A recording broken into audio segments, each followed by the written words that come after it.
Hello, we're talking about digital consumer survey here in Indonesia done by Accenture, and we're still talking to Siraj. Siraj, the fourth trend is brand loyalty. So you find there that digital consumers are no longer loyal to certain kind of brands, but they're loyal to something else here, which you call content. Yeah. With the increasing number of brands, consumers have a wider choice. Correct. And also with digital now, they're able to access information. And with social, they are able to communicate with their families and friends and talk about products and about brands. So that actually gives them a choice whether to stay with a brand or shift to another brand. So in an Indonesian context, what we have seen is that there are a huge number of consumers who are actually saying, if the brand is on par with other brands, and if I'm not getting a good quality service or content from one particular brand, I'm willing to shift. And there's a huge switching economy. Switching economy. People who are loyal to a brand, but because they're not getting the right kind of services, they're actually moving to another brand. So that switching economy in Indonesia is large. Okay. We are clearly seeing the impact of switching economy actually felt on 3-4 categories. Okay. Wow.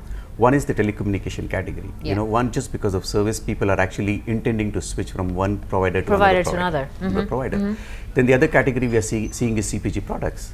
I'm using a particular skincare product. I'm not getting the right kind of quality or service. I'm more than happy to switch to another category. So this switching economy is actually going to grow bigger because of digital. So digital content becomes very, very critical in how you're going to communicate with your consumers and keeping them in touch with your products and with your brand. And one core area in Indonesia where we see a weakness is the entire area of brand related content. Companies are pushing their advertising and communication messaging without clearly focusing on what the consumer needs. Right. So there needs to be a switch. Yes, you need to push your consumer, you need to push your brand message, but it has to be in the context of what the consumer needs. And if the consumer is not getting what they need from a brand, they will switch. So it's all a matter of how you communicate or responding to what the needs, because the product may contain what the consumer need, but because that's not the information that they're getting digitally, they would happily be switching to another brand that they see. So it's a very visual and experience for the consumers on the digital front, isn't it? It is. Let me just give you one example.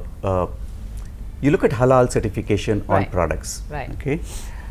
If the brand name has a more Indonesian name, then people associate it to be halal because it's manufactured in Indonesia. Yeah. Okay.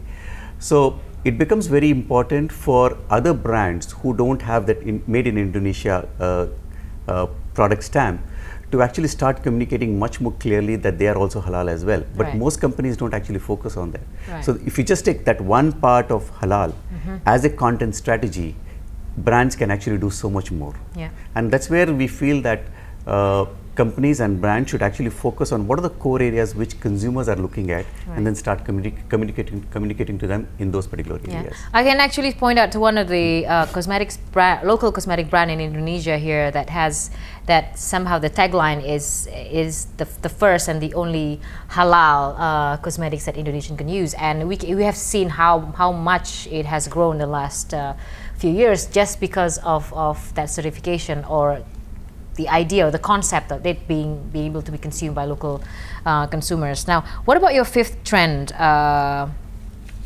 Siraj, about the digital industry, that companies need to increase credibility, trust?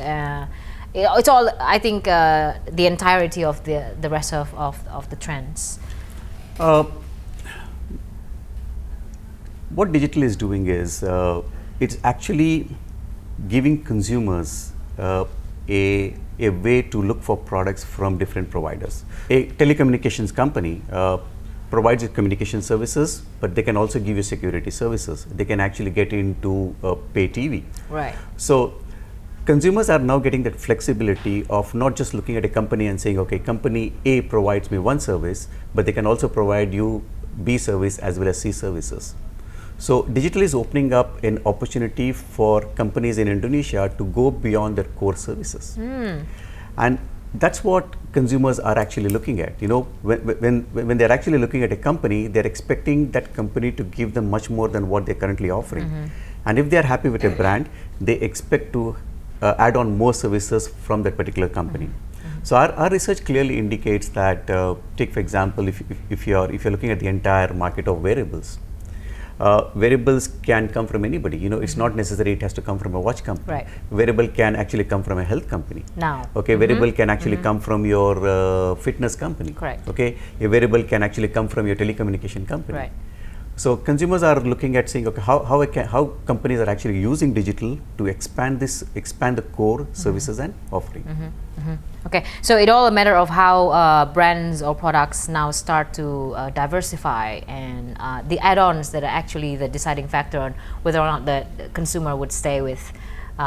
So pay TV will not just serving content on TV, but then internet service and so on and etc. So all right, we're coming to our last segment after this short break.